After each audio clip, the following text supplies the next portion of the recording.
This video is proudly sponsored by me and my excellent new t-shirt, Get Woke, Go Broke, available now in the IM shop. You can get it on a t-shirt, a hoodie, or a sweatshirt. There's shirts for the ladies, shirts for the kids. You can even get a Get Woke, Go Broke baby's bib. But wait, there's more. You can get it on a mug, a tote bag, a backpack, a sports bag, a cap, an apron, a beanie, or a bandana. I mean, where the fuck else do you want it? Now you may be thinking, where am I going to wear this t-shirt? Well, imagine you've decided to quit that large virtue signalling corporation, which, let's face it, these days, that's most of them. This is the shirt you wear when you tell your boss to cram his woke horseshit. And I'm going to give you plenty of examples of those types of companies in this video. Or you could just wear the shirt to one of these businesses and make a point of not buying anything from them, take a photo of yourself with an empty shopping basket and post it to their social media page. Or just go into your local supermarket and point at all the Gillette products on sale while holding a Wilkinson sword or some other brand that's not Gillette, and send P&G a happy snap. I'm sure this could catch on pretty quickly.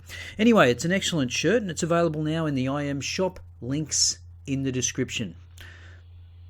Now, radio and TV host Alan Jones has committed a mortal sin. He criticised a woman. And of course, as we know, criticism of a woman is the same as misogyny. You see, women are strong and independent and can't be criticised because equality.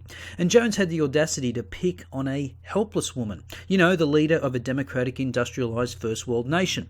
Although, to be fair, they are somewhat linguistically challenged. Do you want a chip, bro? As in a chop? Yeah, chip. A potato chop. This one, chip. A chip. I would though, bro, but I don't eat chips.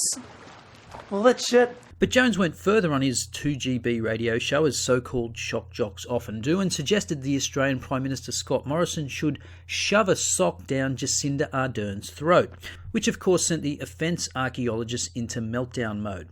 Now, this was all in the context of Ardern's posturing on climate change. Here's what Jones actually said. She's a clown, Jacinda Ardern, a complete clown.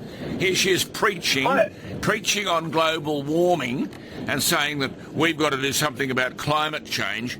And I made the point very validly. Here is Jacinda Ardern. If you want to talk about the figures, if you want to talk about carbon dioxide, which I don't, nothing wrong with it. She talks about carbon. She doesn't know the difference between carbon and carbon dioxide. But the fact is, New Zealand's carbon dioxide has grown by 10.8% per capita. 10.8 since 1990, 10.8%. Ours has grown by 1.8%. I just wonder whether Scott Morrison's going to be fully briefed to shove a sock down the throat. I mean, she is a joke, this woman, an absolute and utter lightweight. Now, Jones subsequently claimed that what he meant to say was put a sock in it. Of course, what I meant to say was that Scott Morrison should tell Miss Ardern to put a sock in it. There are many people who'd relish the opportunity, I said, to misinterpret things that I've said, as we have seen online. I would not wish any harm on her, but I made the point. This was willful misinterpretation. I mean, does anyone really think that Jones wants the Australian Prime Minister to forcefully ram a sock down the New Zealand Prime Minister's throat? He's clearly highlighting her ignorance and hypocrisy, and he'd like Scott Morrison to push back on Ardern's statements. Now, the reactions to Jones' comments from the usual suspects were completely ridiculous and disingenuous. And who better exemplifies these reactions than former Prime Minister Malcolm Turnbull repeating the same tired bromide he espoused in his failed tenure as Prime Minister. Not all disrespect of women leads to violence against women, but that's where all violence against women begins. Yeah, thanks, Malcolm. Now tell me where violence against men comes from, given that it's more prevalent than violence against women. And of course, monumental idiot Lisa Wilkinson took up the violence against women angle on the shit show that is The Project. Willful misinterpretation, he says. The problem with that is the man has form. Like these comments about then Prime Minister Julia Gillard in 2011. I'm putting her in a chaff bag and hoisting her to the Tasman Sea. Like his 2017 tweet appearing to joke about lynching Sydney Lord Mayor Clover Moore. And like his comments the same year about New South Wales Premier Gladys Berejiklian. I can only say to you, you put your head in a noose, and my view is once the truckies and the farmers start, that noose will be tightened. So, what do you think? If you said any one of those statements in your workplace, would you still have a job? Now, I get that outrage is Alan's stock and trade. He's a shock jock. That's why he gets paid the big bucks. He spews bile about everyone, men and women alike. But he seems to reserve a particular kind of violent vitriol for women, particularly women in power. I absolutely think Alan Jones has a problem with women in power. He is a repeat offender for extremely disrespectful and aggressive language when it comes to talking about women that he doesn't agree with. So she admits that Jones goes off on both men and women, but then states that he shows a particular kind of violent vitriol for women. And the evidence for that? Well, of course, it's not forthcoming. We just get the perpetually offended Zali Steggall repeating the same claim. Now, maybe Jones does reserve a certain kind of violent vitriol for women, but until someone comes up with an analysis of every rant made against men and women by Jones and can demonstrate, not through anecdotes, but via empirical data, that he harbours some bias against women, then I will invoke the Hitchens rule. And of course, the other truth by assertion is that words lead to violence. Every example of Jones' words used here are hyperbole.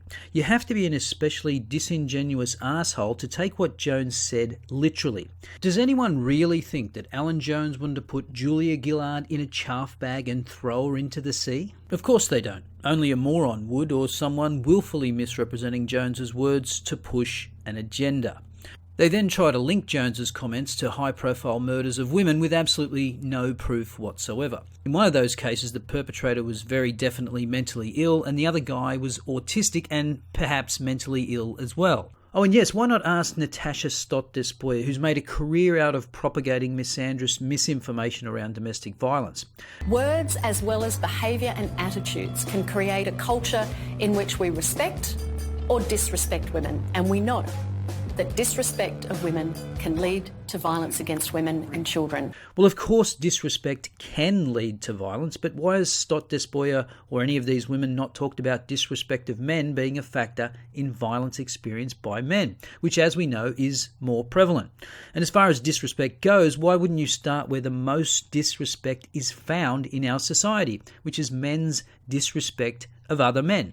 When we measure attitudes to violence, both men and women are more accepting of violence against men. But you'll never hear any one of these narcissistically self-involved women admit that, because it decimates their ideological worldview.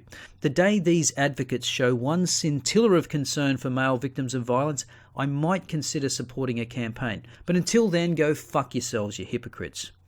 Words do matter, and these words are dangerous. They normalise violence against women, and we all need to do our bit to stand up and call them out. What a load of bullshit.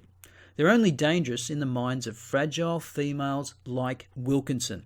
If you're a woman in the public eye, guess what? You're going to be the object of ridicule and criticism. So put on your big girl pants and suck it up, ladies. Just like the men do. Now, Jones decided to apologise. My comments, nonetheless, were careless, and they should have been, I think, more clearly thought.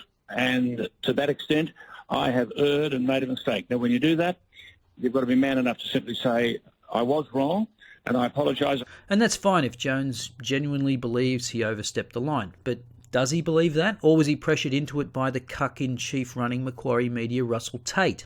And of course, apologies are meaningless to the Offenderatti. There's nothing to be gained from it as they continue to pressure advertisers to withdraw from 2GB. Here's a list of advertisers that have now withdrawn their advertising. What's interesting about this list is there are several advertisers here that I've never even heard of, but I'd like to thank them because they've now alerted me to brands that I didn't know I should avoid, but now I definitely will. Take Koala Mattresses, for example. They virtue tweeted this nonsense. Koala has cut ties with Alan Jones. We're a significant buyer in the medium, and it's something we should have done earlier. Climate change is real. Violence against women starts with words, and the bloke has had too many chances. Well, you've kind of put your foot in your mouth there, haven't you? Or a sock down your own throat, as it were. Apparently everything Jones said up to now is fine. But hey, why pass up such a golden opportunity to virtue signal?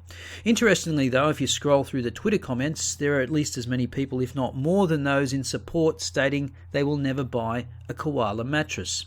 Now, of course, one must always ask the obvious question. If Jones or anyone else had made similar comments about a male politician, would we even be talking about it? Of course we wouldn't, but since when does a double standard prevent social justice infants from whipping up fake outrage? And to top it all off, Channel 10 asked Clementine Ford to write an article about it. This is truly bizarro world. The overt sexist Clementine Ford, who happily tweets "kill all men" and calls anyone she disagrees with a cunt, is going to tell us that Alan Jones should be pulled from the air. I await with bated breath the exodus of advertisers from Channel 10. No doubt there are some deluded fools out there that believe the violence against women garbage, but this campaign to get Jones off the air is mostly about people that don't like Jones's politics, and they'll use any dishonest, disingenuous tactic they can. Jones is 78 years of age, so who knows how long he has left in the business, but he currently has the #1 rated radio show in the country, with a demographic that tends to have money to spend on things like mattresses. Of course, some of these companies will just wait until the noise dies down and then come back when nobody notices. And why wouldn't they? Naturally, they want to advertise on the radio show that has the most listeners in the country. But don't expect them to announce their return in the same virtue-signaling manner that they announced their departure.